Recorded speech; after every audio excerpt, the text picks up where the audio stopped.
22 जून को हमने आपको एक तस्वीर दिखाई थी। दरअसल एक वीडियो अपलोड किया था। उस वीडियो में आपने देखा था कि ट्राइबल रिसर्च इंस्टीट्यूट, जहां आंसू के जो पुराने चेहरे हैं, सूर सिंह बेसा से लेकर और भी जो रतन तिर्की, प्रभाकर तिर्की के द्वारा एक कार्यक्रम का आयोजन हुआ था। और उसी कार्यक्रम का कवरेज के दौरान हमने रतन तिर्की से यह सवाल किया था कि आंसू में सुदेश महतो की क्या भूमिका थी उस आंदोलन के दरमियान, और बाद में आंसू से अलग होकर आंसू पार्टी का गठन किन परिस्थितियों में हुआ। आपने देखा होगा इस दरमियान ललित महतो की एंट्री होती है, माइक छीना जाता है और यह दावा किया जाता है कि जो हरिवंश टाना भगत स्टेडियम में आंसू की ओर से जिस कार्यक्रम का आयोजन हो रहा है, जिस बलिदान दिवस के दावे किए जा रहे हैं, दरअसल वह बलिदान दिवस नहीं, मातम दिवस है। और आंसू का, सुदेश महतो जी का आंसू के आंदोलन में कोई योगदान नहीं है, वह आंसू का हिस्सा नहीं रहे हैं। इसके साथ ही आज एक बड़ा सवाल सामने उभर कर सामने आया है, वह है आंसू विधायक, मांडू विधायक निर्मल महतो का। निर्मल महतो का सोशल मीडिया में कुछ क्लिप चल रहे हैं और उस क्लिप में निर्मल महतो टाइगर जयराम के बारे में अपशब्दों का प्रयोग कर रहे हैं। वह वीडियो कितना सही है, कितना गलत है, इसके बारे में भी चर्चा होगी। तो आप समझ सकते हैं फ्रेम में प्रवीण प्रभाकर जी हैं, आंसू का एक बड़ा चेहरा, बड़ा नेता, और सबसे बड़ी पहचान आंसू ने जो संघर्ष किया झारखंड बनाने के इतिहास में, उसका एक प्रमुख चेहरा। प्रवीण जी बहुत बहुत जोहार आपको। हम बात की शुरुआत टाइगर जयराम महतो के बारे में जो क्लिप चल रहा है आपके विधायक, मांडू विधायक निर्मल महतो जी का, उसके बारे में उससे ही शुरुआत करना चाहेंगे। क्या बोलेंगे इस पर? क्लिप तो मैंने देखा नहीं है, लेकिन आप लोग से जानकारी मिली कि कुछ उसमें अपशब्द है, मैंने पता किया कि क्या है। तो ये जानकारी मिली कि जो लोग क्लिप को अपलोड किया था वो लोग उसको डिलीट कर रहे हैं लगातार। अच्छा। एक राउंड उसको चला लिया गया है, अब डिलीट कर रहे हैं। अगर क्लिप में सच्चाई थी तो डिलीट क्यों कर रहे हैं? क्या यह डॉक्टर्ड क्लिप नहीं हो सकता है? एआई के जमाना में आप किसी को फोन लगाते हैं और उसके आवाज में उससे बात कर लेते हैं। उसको पता लगता है कि आप किसी ने परवाज जी ने आपको फोन किया और आवाज आ रही है प्रवीण प्रभाकर की। अभी जो साइबर क्राइम जो हो रहा है, तो इन सब चीज को बहुत गंभीरता से आज के डेट में अगर हम ले रहे हैं तो कोई खास बात इसमें नहीं होगी, मेरा मानना है। क्योंकि बहुत आसान हो गया है आपके माध्यम से किसी की आवाज को डॉक्टर कर देना। इसलिए इसको मैं बहुत मानता हूं कि अगर इसमें सच्चाई होती तो लोग क्लिप को डिलीट क्यों कर रहे हैं, ये भी सवाल है, और इस सवाल में ही इस बात का जवाब है। खैर, हम आते हैं दूसरे मुद्दे की ओर। अब तो उस वीडियो की जांच होगी और जो जानकारी मिल रही है कि इस मामले में प्राथमिकी दर्ज की जाएगी और अब उस वीडियो की जांच होगी। उसके बाद दूध का दूध और पानी का पानी होगा। पर एक दूसरा सवाल, जैसा कि मैंने अपने प्रारंभिक उद्बोधन में कहा कि आंसू मूवमेंट में जिसमें 3-3 दिन का कॉल किया गया, पूरा झारखंड बंद कर दिया गया, और एक का दावा सच्चाई है कि आंसू के बूते ही है झारखंड का निर्माण हुआ। उस मूवमेंट में सुदेश महतो जी की क्या भूमिका थी? मैं सवाल इसलिए कर रहा हूं कि एक दूसरा खेमे के द्वारा उनकी भूमिका को नकारा जा रहा है। देखिए, पहले तो मैं एकदम स्पष्ट बता दूं कि आपको ऐसा लगा 22 जून को हरिवंश टाना भगत स्टेडियम, जिन टाना भगतों ने अंग्रेज का गुलामी स्वीकार नहीं किया, उनके नाम से बने स्टेडियम में जो आंसू ने अपना बलिदान दिवस के रूप में मनाया, मंच पर जितने लोग थे, क्या उसके आधे भी जो आप दूसरे खेमे, तीसरे खेमे की बात करें, वहां तो 15 से 20 लोग थे। मैं खुद कवरेज, ये खुद बता देता है इस लोकतंत्र में बलवान कौन है। इस लोकतंत्र में जनता जिसके पीछे है वही सबसे बड़ा है। कभी कांग्रेस बड़ी थी, आज एनडीए बड़ा है। झारखंड में इसके पहले एनडीए की सरकार थी, अभी यूपीए की सरकार है।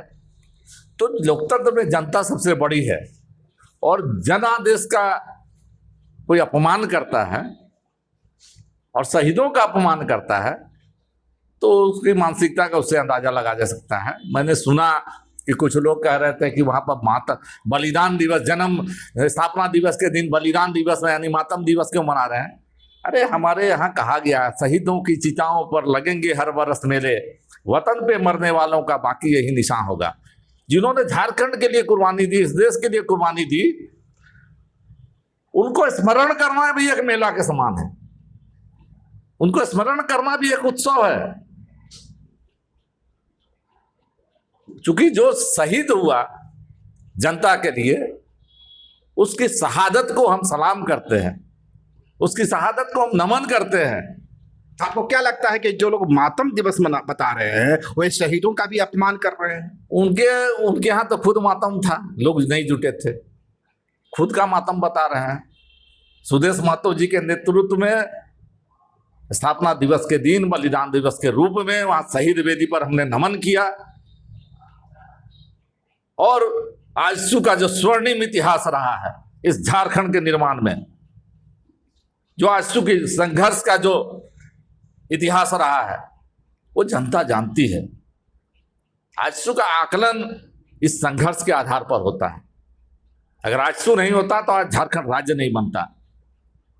इसके पहले भी लोगों ने लड़ाइयां लड़ी, लेकिन सांसद विधायक बनाकर फिर झारखंड आंदोलन की सौदेबाजी कर वो लड़ाई को खत्म कर दिया। झारखंड मुक्ति मोर्चा ने क्या किया? सांसद विधायक बने, जनता ने समर्थन दिया।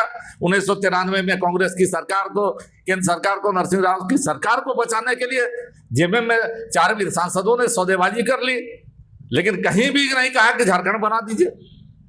अगर झारखंड मुक्ति मोर्चा चाहता तो 1993 में अलग राज्य बन जाता। केंद्र सरकार ने पहली वार्ता, झारखंड आंदोलन के 50 साल के इतिहास की पहली वार्ता अगर किसी के साथ की तो 1989 में, 1989 में आजसू के साथ की। झारखंड मुक्ति मोर्चा बता दे कि उसके साथ कब वार्ता की गई। और अंतिम वार्ता, जो लास्ट वार्ता जिसके आधार पर अलग राज्य बना, पहले बूटा सिंह 1989 में गृह मंत्री थे, 1999 में गृह मंत्री थे अडवाणी जी। अडवाणी जी के साथ आजसू की वार्ता हुई। सुदेश महतो जी थे, मैं था, स्वर्गीय कमल किशोर भगत थे, हसन अंसारी और कई साथी थे वहां पर।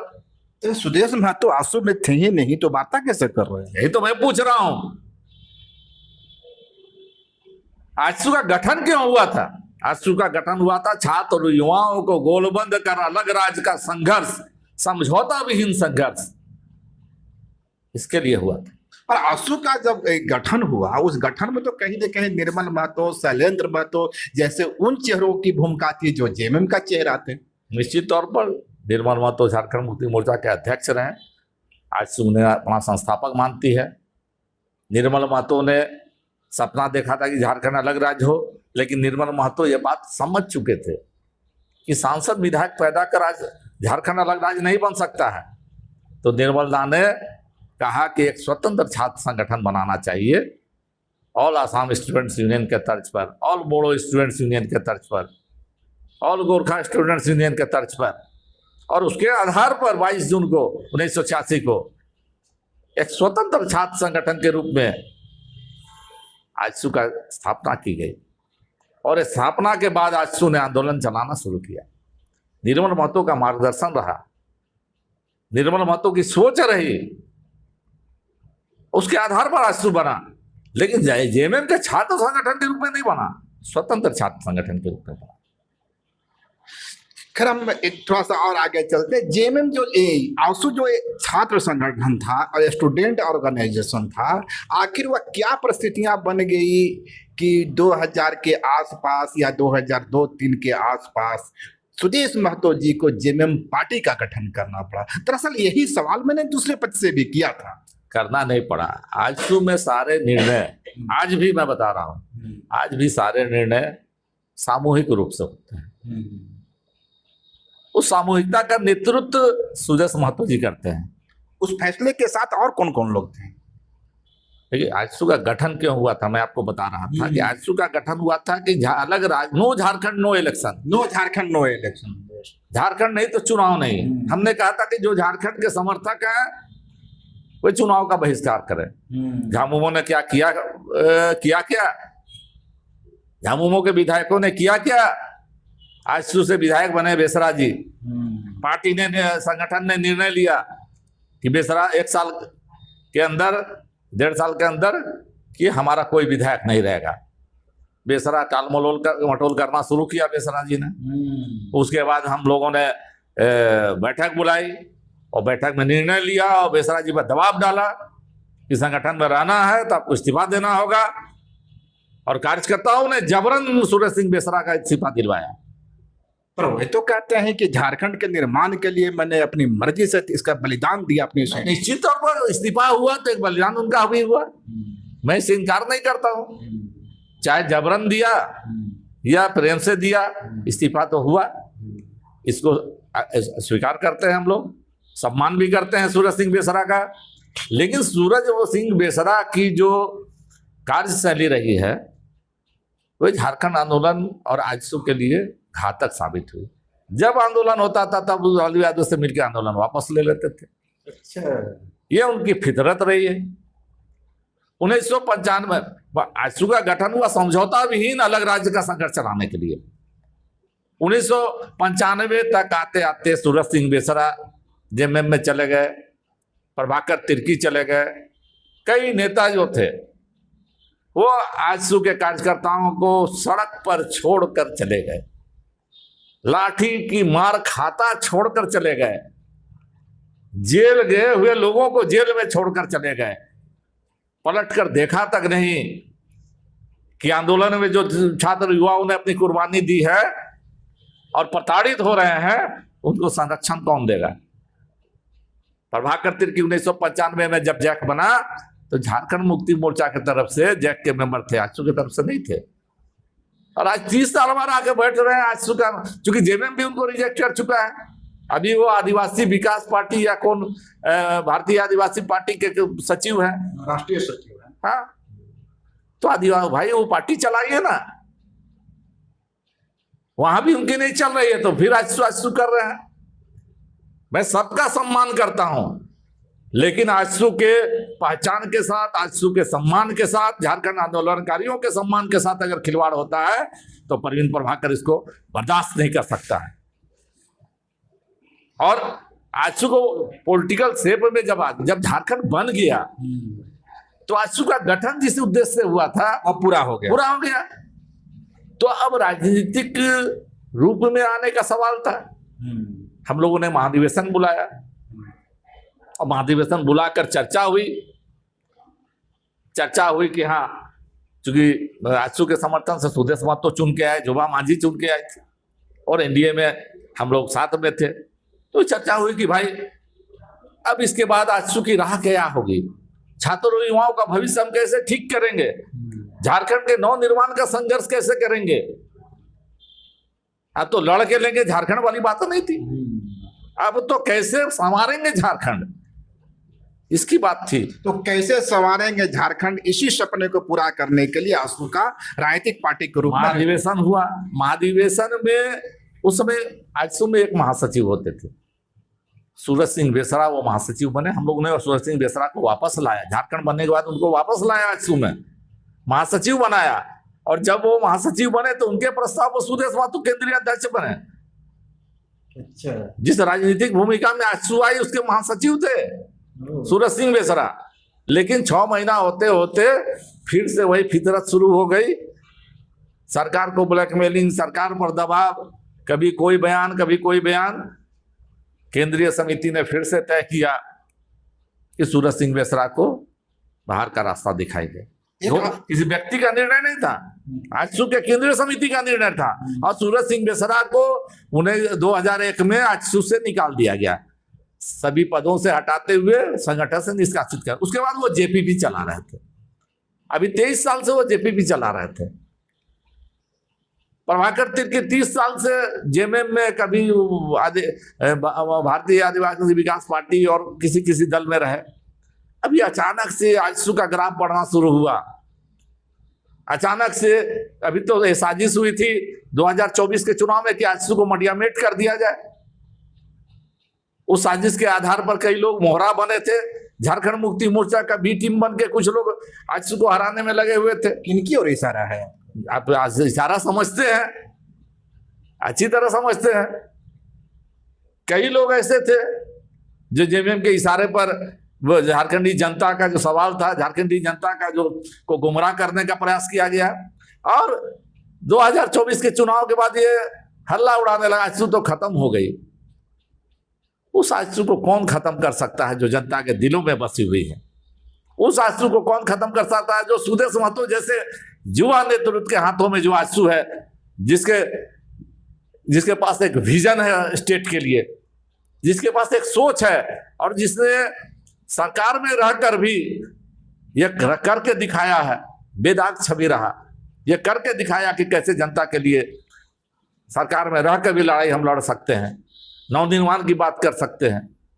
और उस सोच के आधार पर मैं बता रहा था कि किस ढंग से झारखंडी जनता के लिए बार बार, मैं उदाहरण बताता हूं कि 19 शहीदों के गांव को हम लोगों ने आदर्श गांव के रूप में घोषित करवाया झारखंड में।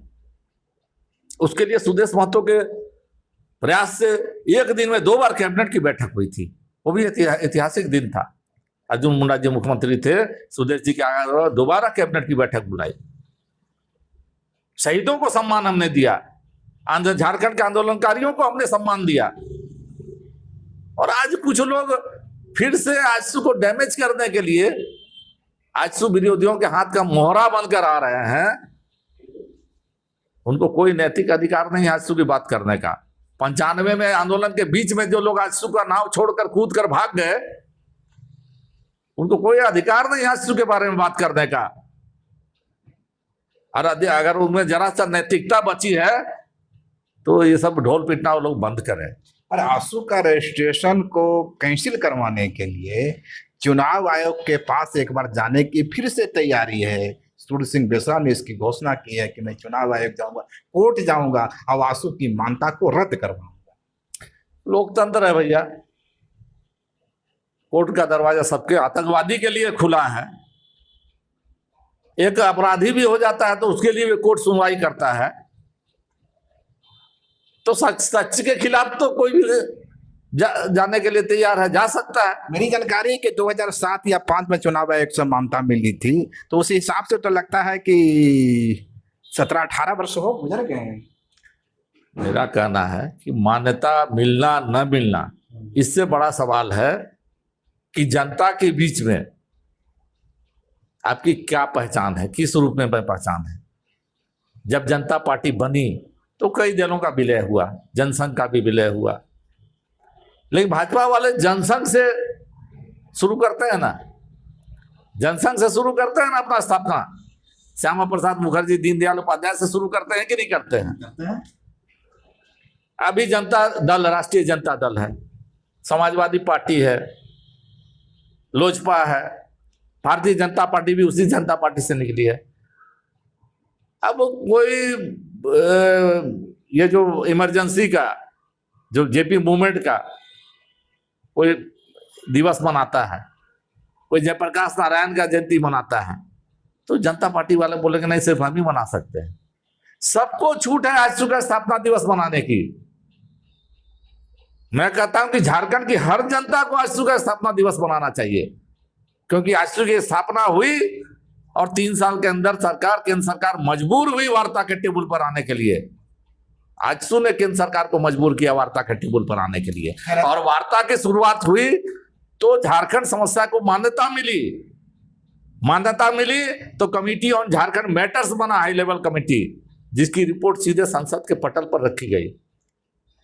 उसके आधार पर 95 में जैक का गठन हुआ, और उसी के आधार पर फिर 1999 में जब आडवाणी जी ने आजसू को फिर से वार्ता के लिए आमंत्रित किया, तो आजसू ने आडवाणी जी को कहा कि अलग राज्य बनाइए और वनांचल की बजाय झारखंड नाम रखिए, क्योंकि झारखंड पौराणिक नाम है, झारखंड जनता का दिया हुआ नाम है, जनता के सेंटीमेंट से जुड़ा हुआ नाम है। आडवाणी जी ने उसको स्वीकार किया और कहा कि झारखंड नाम से हमको परहेज नहीं है। आजसू के प्रयास से ये एनडीए सरकार ने अलग राज्य का गठन किया, चूंकि आजसू भी एनडीए का हिस्सा हो गई उसके बाद। तो आजसू जब एनडीए में आई तो अलग राज्य बना। आजसू ने जब गठन हुआ तो वार्ता की शुरुआत हुई कमेटियों झारखंड में। तो आजसू का स्थापना दिवस हर झारखंडी जनता को मनाना चाहिए। खैर, मैं दूसरे सवाल की ओर, हाल में आप लोग का 40वां स्थापना दिवस का आयोजन किया आप लोगों ने। पिछले विधानसभा चुनाव में जो शिकस्त मिली, चुनावी शिकस्त, मैं राजनीतिक शिकस्त की बात नहीं कर रहा हूँ, चुनावी शिकस्त मिली, अब उस स्थापना दिवस में क्या प्लानिंग बने, क्या कार्य योजना बनी कि आगे का जो झारखंड होगा उसके संघर्ष के रास्ते क्या होंगे? आजसू का रास्ता एकदम क्लियर है। हम जनता के मुद्दों के कीमत पर राजनीति नहीं करेंगे। सुदेश जी ने भी उस दिन मंच से स्पष्ट कहा कि झारखंड के नवनिर्माण का हमारा संघर्ष जारी रहेगा और आजसू के लिए मैटर नहीं करता है कि कितना वोट मिला। आजसू का आकलन आप वोट से नहीं कर सकते हैं। आजसू का आकलन उसके संघर्ष के आधार पर है और अभी भी आजसू संघर्ष कर रही है, मुद्दों के साथ संघर्ष कर रही है। अभी ओबीसी का सवाल हमने उठाया, यह सरकार ओबीसी का पूरा आरक्षण गोल करना चाहती थी। आज आजसू की देन है कि ओबीसी का आरक्षण पंचायत में हो चाहे नगर निगम में, ट्रिपल टेस्ट के माध्यम से फिर उसको लागू करवाने के लिए आजसू ने पहल की। हमारे सांसद Chandrakant Chaudhary high court supreme court गए। सुदेश महतो ने बार बार स्थानीयता के मुद्दे पर लिखित रूप में अपना पक्ष रखा। गैर सरकारी संकल्प के माध्यम से विधानसभा में प्रस्ताव लाया। बता दे जेएमएम उसने कब अपना स्टैंड क्लियर किया है? वित्त आयोग की बैठक से तो मुख्यमंत्री गायब थे। राज्य के बारे में कौन सी चिंता करते हैं लोग? तो आजसू को दूसरी बात जो कहते हैं कि आजसू खत्म हो गई, मैं पूछता हूं, सुदेश महतो गृह मंत्री बने, सुदेश महतो मंत्री बने, उसमें 2 ही विधायक था।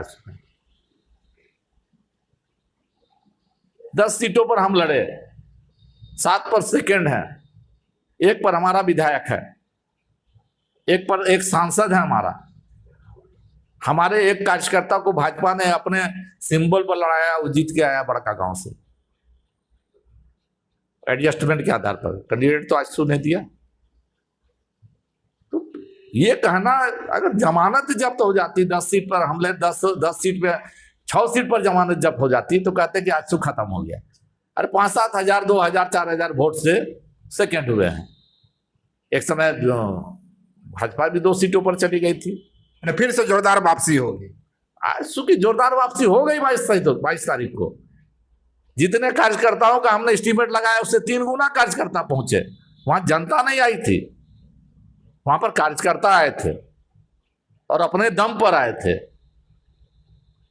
पार्टी का कोई रैली नहीं था, वो कार्यकर्ताओं का समागम था, महाजुटान था।